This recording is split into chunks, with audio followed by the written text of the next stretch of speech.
আসসালামু আলাইকুম। আজকে আমি মুরগি রান্না করব আলু দিয়ে। তো পেঁয়াজটাকে ভেজে নিচ্ছি। পেঁয়াজের সাথে তেজপাতা, গরম মশলা, এলাচ সব কিছু দিয়ে দিয়েছি। দিয়ে দেবো লবণ, দিচ্ছি আদা রসুন বাটা। আপনি সব কিছু আন্দাজ করে দিবেন, কতটুকু রান্না করবেন সেটা তো আপনার উপর ডিপেন্ড করে, তাই না? এটার জন্য আমি পরিমাণটা বলে দিই না, আন্দাজ করে রান্না করবেন। দিয়ে দিচ্ছি একটু টমেটো, দিয়ে দিচ্ছি মরিচ, হলুদ, ধনিয়া, দিচ্ছি জিরা। সব মশলাগুলো আন্দাজ করে একটু পানি, ভালো করে কষিয়ে নেবেন। তরকারি যত কষাবেন ততই মজা হবে।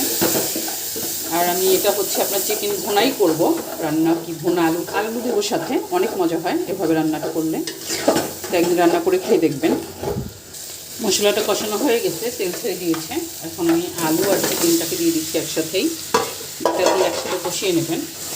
এটা তো মাখা মাখা হবে আলু চিকেনটা। ভিডিওটা ভালো লাগলে অবশ্যই একটা শেয়ার করবেন, ইউটিউব চ্যানেলটাকে সাবস্ক্রাইব করবেন, পেজটাকে ফলো করবেন, অবশ্যই একটা কমেন্ট করবেন। এখন একটু ঢেকে দেব।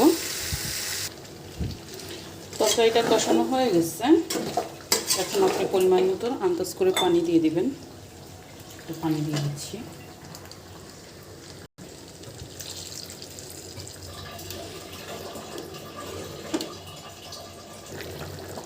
হয়ে গেছে তরকারি। এখন একটু জিরা ফাঁকি দিয়ে নামিয়ে ফেললাম। এরকম মাখা মাখা হবে, এটা আরও শুকালে আরও শুকিয়ে যাবে।